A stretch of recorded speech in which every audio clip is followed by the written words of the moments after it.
내 부름이면 족하다라는 제목으로 함께 은혜를 나누겠습니다. 한번 따라해 보시기 바랍니다. 내 부름이면 족하다. 할렐루야. 하나님의 은혜가 우리 성도님들의 삶에 넘치길 바랍니다. 오늘 본문은요, 정말 중요한 내용을 포함하고 있습니다. 그래서 오늘 설교는요, 정말로 잘 들으셔야 돼요. 모든 설교를 다 잘 들어야 되지만, 오늘은 정말 눈을 똑바로 뜨시고, 귀를 쫑긋 하시고, 하나도 놓치면 안 됩니다. 그래서 여러분들 오늘 설교 말씀은 잘 들으셔야 합니다. 오늘 제목부터가 좀 심상치 않잖아요. 내 부름이면 족하다. 내 부름이면 족하다. 이 제목을 잘 이해를 하셔야 합니다. 오늘 본문은요, 우리들 잘 알고 있는 본문 중에 하나입니다. 세 부분으로 이제 나누어지는데, 첫 번째는 예수님께서 마태를 제자로 부르시는 장면이에요. 이게 마태복음의 저자 마태입니다. 근데 마태가 어떤 직업을 갖고 있는 사람이에요? 오늘 말씀을 보면은 세관에 앉아 있다가 부르심을 받았거든요. 그러니까 세리임을 우리가 알 수 있어요. 그러니까 세리인 마태를 제자로 예수님께서 부르시는 장면이 첫 번째로 나오고, 두 번째는 이제 마태가 이제 감사해서 예수님께 식사 대접을 하는 장면이 나오죠. 그래서 식사를 하는데 세리들과 죄인들이 함께 식사를 하게 된 것입니다. 마태가 세리니까 당연히 세리들이 왔을 거예요. 그리고 여기서 말하는 죄인들은 극악무도한 죄인들, 살인자 이런 사람들을 말하는 것이 아니라 세리들의 친구는 다 죄인들이에요. 세리들의 친구는. 세리들은 그때 당시에 손가락질 받던 사람들이거든요. 그때 로마 사람들이 세리에게 세금을 거둘 수 있는 권한을 줬어요. 그래서 세금을 걷어서 자기들에게 바쳐야 되는 겁니다. 근데 세리들이 그거만 걷는 것이 아니라, 정한 세만 걷는 것이 아니라 조금 더 걷었어요. 좀 더 거둘 수 있죠. 왜 그러냐면 자기들도 먹고 살아야 되니까. 그러니까 조금 더 거둘 수 있는 건 괜찮아요. 근데 너무 많이 거두는 거예요. 자기가 낼 거보다 더 많이 거둬요. 그것으로 배부르게 살다 보니까 자기 동포의 등을 쳐먹는 사람으로 되어 있습니다. 그러니까 죄인으로 이렇게 낙인이 찍혀 있는 사람들이 세리예요. 그리고 세리의 친구들은 당연히 죄인이에요. 죄인이에요. 왜? 세리하고 친구니까 죄인이에요. 이제 그런 죄인들을 말을 합니다. 그것이 이제 두 번째 장면인데, 그렇게 세리하고 죄인들하고 예수님이 밥 먹으니까 바리새인들이 뭐라 그래요? 니네 선생님들 왜 그러냐라고 말을 합니다. 거기다 대답하시는 것이 이제 세 번째 내용입니다. 예수님께서 대답을 세 가지로 하십니다. 같은 맥락이긴 하는데 세 가지로 이해 쉽게 해요. 첫 번째는 이제 삶에서 이해 쉽게, 의사는 병든 자, 말이 안 나오지, 이렇게. 다시 한번 할게요. 저기 보면 12절 말씀에 보면 건강한 자에게는 의사가 쓸데없고 병든 자에게야 쓸데있다 라고 이렇게 말해요. 상식이죠. 상식. 그래서 상식으로 말하는 거예요. 의사는 병든 자에게 쓸데가 있다. 병든 사람을 위해서 있는 것이 의사 아니냐라고 해서 확실하게 이해를 시키고, 두 번째는 하나님 말씀을 얘기를 합니다. 호세아서에 나오는 말씀인데 이렇게 말을 하죠. 너희는 가서 내가 긍휼을 원하고 제사를 원하지 아니하노라 하신 그 뜻이 무엇인지 배워라 라고 말을 합니다. 그래서 이제 하나님께서 성도들에게 원하는 것이 뭐냐, 와서 그냥 제사 드리는 것이 아니라, 제사 하나님 앞에 예배 당연히 드려야죠. 근데 그것도 중요하지만 긍휼을 베풀면서 살아가는 사람이 되어야 한다라는 것을 이제 얘기를 해요. 그리고 나서 세 번째로는 예수님에 대해서 얘기를 하죠. 내가 이 세상에 온 것은 의인을 부르러 온 것이 아니라 죄인을 부르러 왔다라고 이렇게 말씀합니다. 그래서 이 말씀을 통해서 바리새인들에게 깨닫고자 하는 말씀이 뭘까요? 예수님이 누구신지를 깨닫게 하는 거예요. 예수님이 누구시고 왜 이 세상에 오셨는가를 바리새인들에게 깨닫고자 하는 것입니다. 그렇게 말씀을 하는 것이에요. 바리새인들이 예수님을 향해서 여기서 생각하는 것은요, 헐뜯고자 하는 의도가 있었기 때문에 문제가 있는 것이지, 바리새인들이 문제 제기를 하는 것은요, 당시 사람들의 보편적인 생각이기도 했어요. 그리고 우리들의 일반적인 생각이기도 합니다. 왜 니네 선생님은 죄인들하고 이렇게 어울리냐라고 말하는 것. 여러분, 우리들도 그렇지 않습니까? 우리 자녀들을 가르칠 때 어떻게 가르쳐요? 나쁜 애들하고 어울리지 마. 그렇죠? 좋은 친구들 사귀어. 그게 굉장히 중요한 거야. 라고 이렇게 말을 하잖아요. 그러니까 보편적인 생각입니다. 그래서 이 말씀을 단순히 적용해서 예수님이 그렇게 하셨으니까 죄인들과 사귀어도 된다는 근거로 삼으면은 우리는 큰일 날 수가 있어요. 왜 그러냐면 우리들은 구원을 받았어도 여전히 죄인이기 때문에 그래요. 사실은요. 죄로 갈 위험이 많아요. 사실은. 죄로 갈 위험이. 그들에게 영향력을 우리가 미쳐하지만 이 말씀을 근거로 해서 막 그냥 마음대로 막 거기 사귀면 우리의 어떠한 그 능력도 모르고 막 사귄다면 큰일 날 수 있어요. 그렇게 보시면 안 됩니다.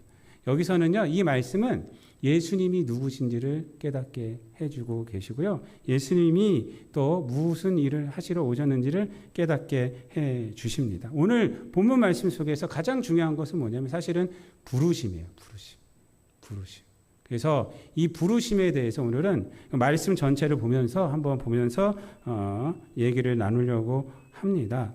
예수님께서 바리새인들을 향한 대답이 뭐예요? 나는 죄인을 부르러 왔지 의인을 부르러 온 것이 아니다라는 대답에서 우리는 중요한 두 가지를 우리가 알 수가 있어요. 첫 번째는 예수님은 사람들에 의해 평가되어지는 분이 아니라 사람들이 예수님에 의해 영향을 받는다라는 것을 우리가 알 수가 있습니다. 예수님은 그러한 분이세요. 예수님은 옆에 있는 사람들에 의해서 평가되어지는 사람이 아니라 그런 분이 아니라 예수님에 의해서 옆에 있는 사람들이 변화를 받는다. 그렇게 영향력을 끼치는 분이 누구냐? 예수님이라는 것입니다. 지난 금요일 날 이제 심야 기도의 시간에 저녁 기도의 시간에 제가 잠깐 유태영 박사님 간증을 잠깐 했어요. 제가 유태영 박사님은 건국대 부총장을 역임하신 분입니다. 그래서 이번 주 금요일 날에는 찬양과 기도를 한 이후에 유태영 박사님 그 간증을 좀 드리려고 합니다. 유태영 박사님 지금 모실 수가 없어요. 연세가 많이 드셔서 모실 수는 없는데 그 비디오로 많이 있더라고요. 유튜브에. 제가 어저께 들어보니까 좋은 내용들이 많이 있어요. 특별히 자녀 교육에 유태인의 자녀 교육에 대해서 이분이 그 권위자십니다. 히브리 그 대학에서 공부를 하셨기 때문에 권위자세요. 그래서 그분을 제가 이제 말씀한 시간에 그분에 관한 간증을 좀 보려고 합니다. 그래서 여러분들 꼭 자녀들이 있으신 분들, 우리 교사들 이런 분들은 꼭 나와서 함께 하시고 혹시 못 나오신 분들도 그 집에서 유튜브로 여러분들 함께하여 주시면 감사하겠습니다. 이 유치원 박사님은 금요일날 나오신 분들은 아시겠지만 정말 가난한 농촌에서 태어나서 초등학교도 겨우 나왔어요. 사실은 6째 아들로 태어났는데 가난한 시골 총구석에서 태어났어요. 6째로. 근데 다 초등학교를 안 보냈어요. 근데 이 막내인데 보냈어요. 왜냐하면 눈이 빠릿빠릿해갖고 똑똑해서 아버지가 보낸 거예요. 근데 중학교는 그때 당시에 보낼 수가 없었어요. 그래서 18살에 중학교를 갑니다. 근데 그 가게 된 이유가 뭐냐면 엄마 손 붙잡고 초등학교 5학년 때부터 교회를 다니기 시작했어요. 근데 교회에서 신앙이 딱 들어온 거예요. 신앙이. 그때 전도사님이 이 유태원 박사님이 그 간증하면서 하는 소리가 그래요. 그때 그 전도사님이 똑바로 가르쳤다고 그래요. 3가지를 똑바로 가르쳤는데 이 3가지를 자기는 늘 마음에 품고 있었다는 거예요. 첫 번째가 뭐냐면요. 하나님은 전능하신 분인데 살아계시다. 이렇게 가르쳤대요. 두 번째는 뭐냐면 전능하신 그 하나님이 나를 사랑하신다. 우리를 사랑하시는 것이 아니라 이렇게 두리뭉실하게 사랑하는 것이 아니라 그 하나님이 나를 사랑하신다. 이것을 갖다가 가르쳐 주셨대요. 세 번째가 뭐냐면 그 하나님하고 기도를 통해서 교통할 수 있다. 기도를 통해서. 커뮤니케이션이 그 기도를 통해서 된다. 이 3가지를 갖다가 아주 똑바로 가르치셨대요. 그때 그 전도사님이. 그래서 이 3가지. 살아계신 하나님, 그 하나님이 나를 사랑하신다. 그리고 기도하면은 내 기도를 들어주신다. 그래서 이 5학년짜리가 새벽 기도를 하기 시작한 거예요. 그러면서 중학교 보내달라고. 그러다가 하나님 또 깨닫게 해주신 게 있었대. 그 하나가 뭐냐면 노력해라. 이렇게 하나님께 기도만 하지 말고 노력해라.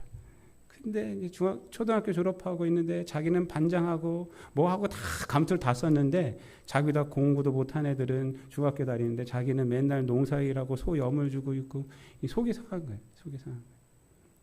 근데 그 음성을 듣고 기도하다 그 음성을 듣고 그 중학교 과정 또 책이 있었다 그래요. 그 시대에.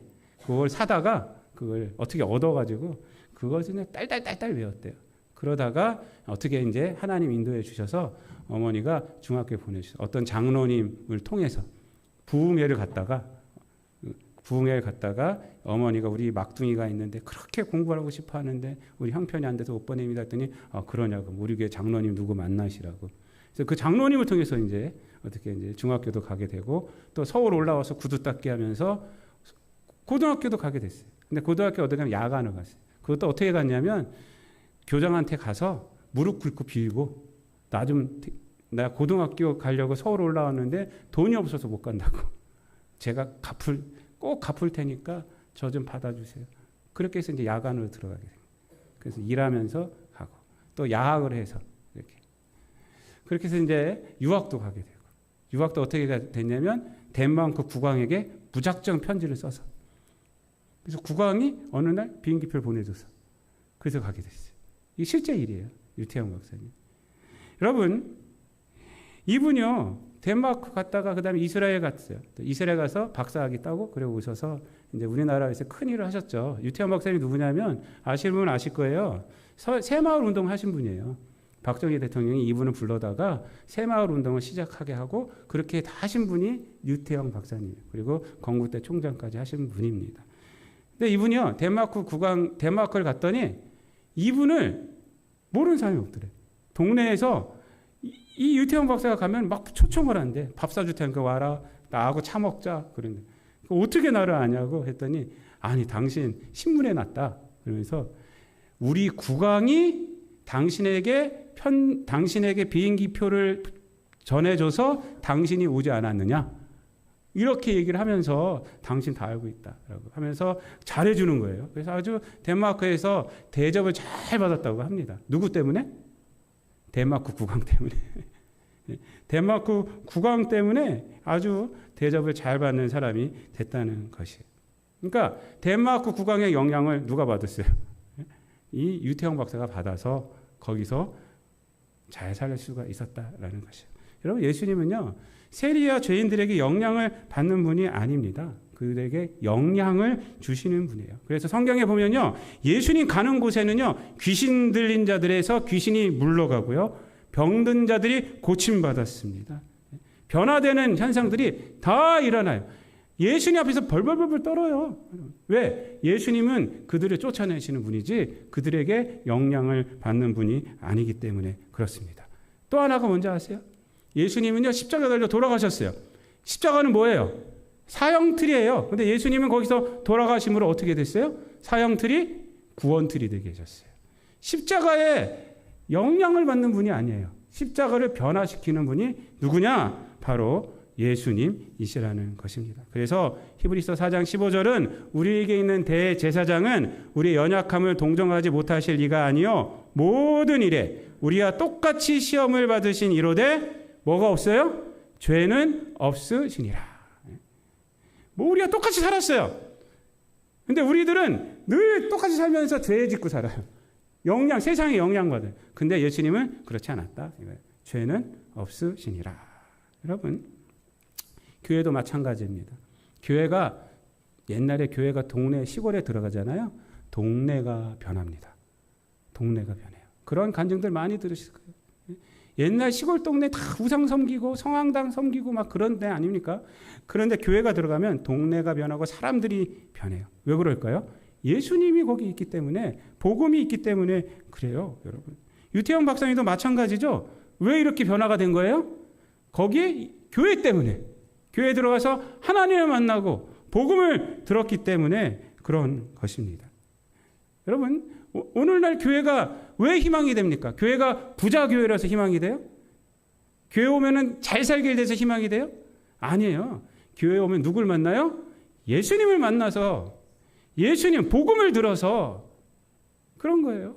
교회가 복음 빠지면 아무리 화려해도 그거는 냄새 나는 거예요. 냄새 나는 거. 그거는 복음 때문에 복음. 예수님 때문에 교회가 온 세상의 희망이 돼요. 우리 성도들은요, 사실 연약해요. 성도들은. 그래서 사실은 우리 성도들 때문에 또 타락한 사역자들 때문에 세상 사람들이 욕하잖아요. 그럼에도 불구하고 교회가 희망이에요. 왜? 복음 때문에. 예수님 때문에. 그래요. 그럼에도 불구하고. 이 세상의 답은요, 인간이 아니에요. 지식이 아니에요. 누가 답이에요? 예수님이 답이에요. 답. 그래서 우리들도 그래야 됩니다. 우리가 교회에서 신앙을 갖고 성령 충만하고 그러면 우리는 세상을 변화시키는 사람이 될 수가 있어요. 세상에 영향을 끼치는 사람이 될 수가 있다는 것입니다. 왜? 예수님이 우리와 함께 하시기 때문에 그렇습니다. 그래서 오늘 본문 말씀 속에서 우리가 알아야 할 것은 뭐예요? 예수님은 세상에 영향을 받으시는 분이 아니다. 죄인들과 바리새인, 죄인들과 세리들에게 영향을 받으시는 분이 아니라 그들을 변화시키는 분이 누구냐? 바로 예수님이다. 라는 것을 오늘 본문 말씀 속에서 우리가 반드시 알아야 합니다. 두 번째로, 마지막으로 오늘 본문 말씀 속에서 우리가 또 알아야 할 것은 뭐냐면 예수님의 부르심 그 자체가 능력이 된다라는 것을 우리가 알아야 합니다. 이것이 오늘 본문의 제목입니다. 오늘 본문 제목이 뭐예요? 내 부름이면 족하다 이 말이에요. 따라해 보세요. 다시 한번. 내 부름이면 족하다. 여러분, 이것입니다. 이것입니다. 예수님 부르심 그 자체가 능력이다라는 것이에요. 능력이다. 오늘 본문은요, 그것을 우리에게 말씀해 주고 있어요. 그래서 오늘 본문에서 중심적인 것은 부르심입니다. 부르심. 여러분, 이 부르심이 중요하다는 이유가 뭐냐면 우리의 자격이 중요하지 않고 예수 그리스도의 부르심이 중요하다는 거예요.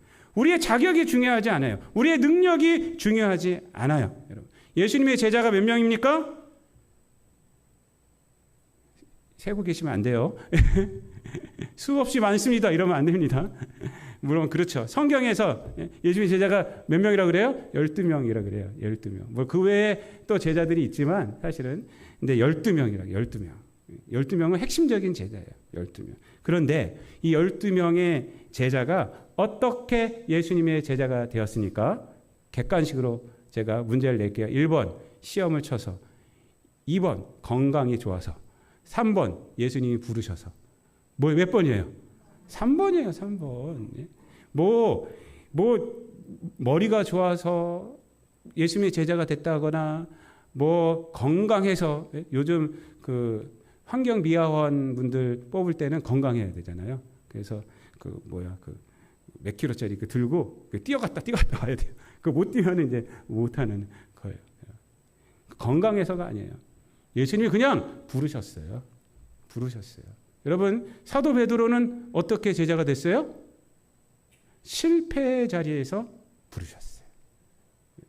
누가복음 5장에 보면 실패의 자리잖아요. 그 자리가 하루 종일 수고했지만 어떻게 해요? 고기를 한 마리도 못 얻었습니다. 그러잖아요. 그런데 주님의 말씀에 의지해서 내가 한번 던져보겠습니다 했더니 엄청나게 많은 고기가 잡혔죠. 몇 마리예요? 라고 말하면 틀린 거라고 그랬어요. 지난번에. 153마리는 요한복음에 나오는 거라고요. 요한복음에. 예? 거기는 그물이 찢어지도록 잡혔다고 그랬어요. 찢어지도록. 153마리는 요한복음에 보면 21장에 나오는 것이 고기를 세봤더니 153마리더라 이렇게 나오고요. 누가복음 5장에서는 그물이 찢어지도록 잡혔어요. 그 자리에, 실패의 자리에서 근데 뭐라고 말합니까? 예수님이 내가 너를 사람을 낚는 어부가 되게 하리라 라고 말해요. 나를 따르라. 그러니까 베드로가 실패의 자리에서 제자로 부르심을 받았지 뭐 성공해갖고 떵떵거리고 네가 돈이 많구나 이런 거 아니에요. 오늘 본문 말씀 속에서 마태는 누구예요? 세리예요. 세리인데 부르심을 받았어요. 세리가 누구라고요? 죄인이라고요. 사람들에게 손가락질 받고 있는 사람이라고요. 그래서 당연히 손가락질 받죠. 그 다음 내용이 바리새인들이 와서 그걸 탁 잡아서 예수님 제자들에게 말하잖아요. 니네 선생님은 왜 세리와 죄인들하고 같이 밥을 먹냐? 왜 마태를 제자로 삼냐? 이렇게 나오는 거예요. 당연히 책 잡히는 거예요. 책 잡히는 거. 여러분들 같으면은 이렇게 책 자필을 하겠습니까? 근데 예수님은 뭐라고 말하세요? 거기다 대고 13절에서 나는 의인을 부르러 온 것이 아니요 죄인을 부르러 왔노라 라고 말하시는 것입니다. 이 무슨 얘기냐면요, 나에게는 내 부르심이 중요하지 그 사람의 자격이 중요하지 않다 이 말이에요.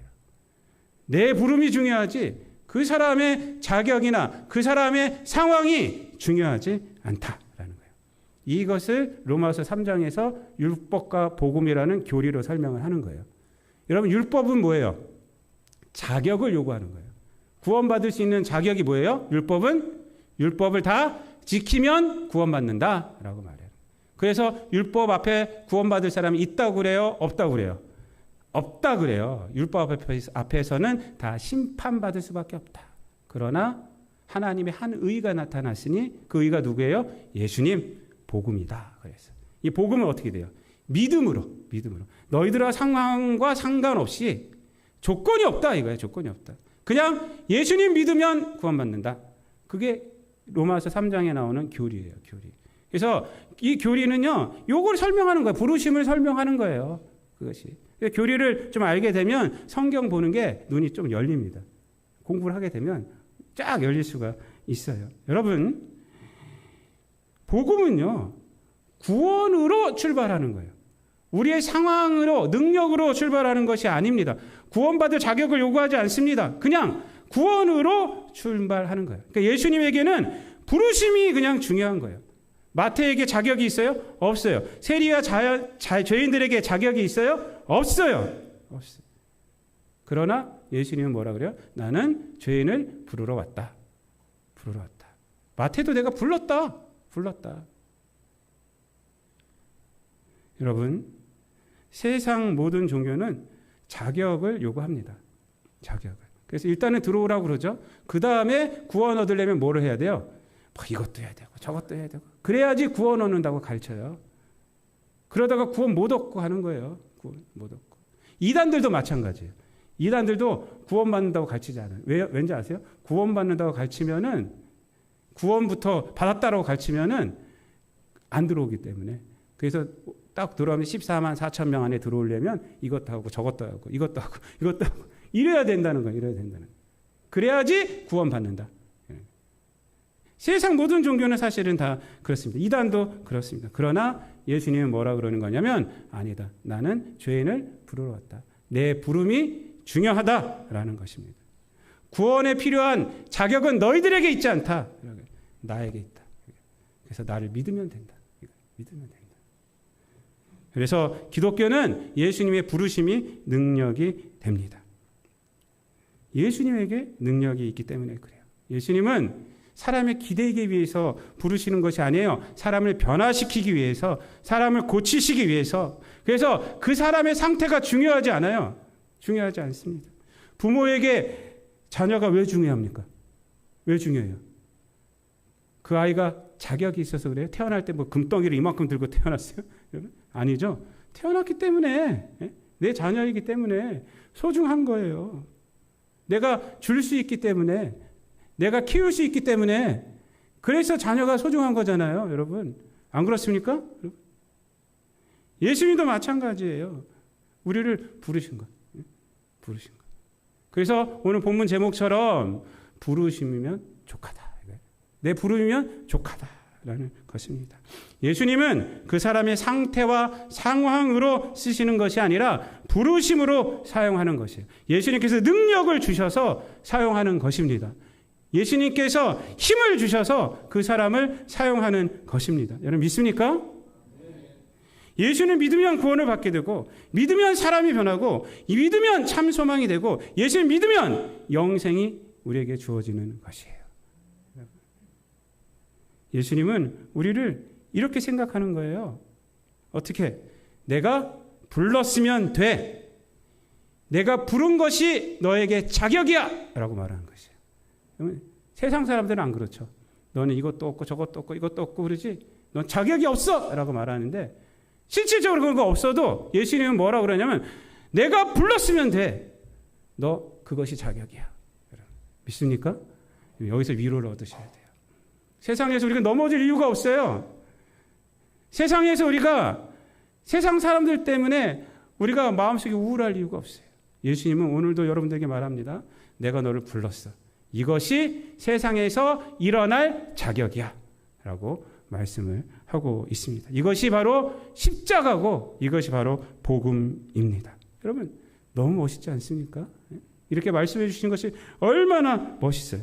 우리 또한 세상에서 이런 사람이 되어야 합니다. 내 부르심이면 돼 라고 말할 수 있는 그런 사람이 돼야 돼요. 그런 사람이 되기 위해서는 우리가 성령이 충만해야 돼요.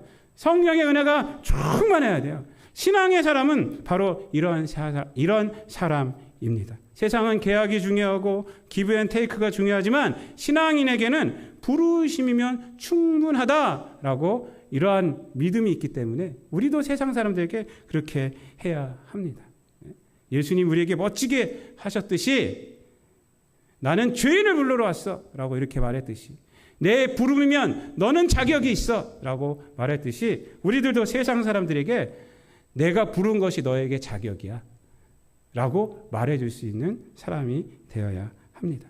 복음을 품고 살아가는 자들은요 예수님의 이 마음이 있기 때문에 그렇게 할 수가 있습니다. 성령 충만하면 그렇게 할 수가 있어요. 우리가 사람들에게 힘을 주고 용기를 줄 수가 있어요. 걱정하지 마. 내가 함께 있잖아. 쓰러진 상태에서도 괜찮아. 내가 함께 있잖아. 라고 말해줄 수 있는 것. 그것이 바로 이 말이에요. 바로 이 말. 너는 분명한 자격이 있어.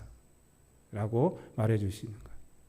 사랑하는 성도 여러분, 말씀을 마치겠습니다. 오늘도 예수님은 여러분들을 향해 이렇게 말씀합니다. 내가 불렀으면 돼.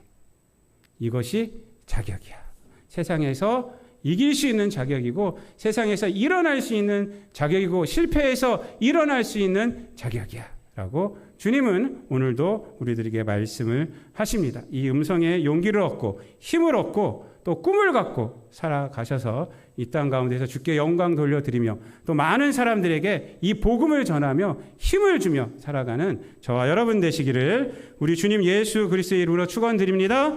기도하겠습니다. 사랑과 은혜가 풍성하신 하나님, 죄인을 부르러 왔노라 라고 말씀하심으로 우리들에게 세상 사람들에게 손가락질 받는 우리들에게 자격을 허락하여 주심을 감사를 드립니다. 믿음의 이 자격으로 이 땅 가운데서 넘어지지 않게 하여 주시고 더 이상 상처받지 않도록 하여 주시고 늘 성령의 은혜 가운데서 살아가는 우리 성도들 되게 하여 주시옵소서. 늘 예수님께로부터 오는 용기를 얻고 늘 살아가게 도와주시고 소망을 갖고 살아가는 우리 성도들 되게 하여 주셔서 우리 성도들 또한 성령 충만함으로 이 땅에 많은 사람들, 넘어진 자들, 세상의 것들 때문에 실패해서 또한 살아가고 있는 자들, 그들을 향해서 예수님의 이 복음을 전함으로 자격이 있다고 말해주며 그들을 일으켜 세우며 살아가는 우리 성도들 되게 하여 주옵소서. 감사드리며 예수님의 이름으로 기도드리옵나이다. 아멘.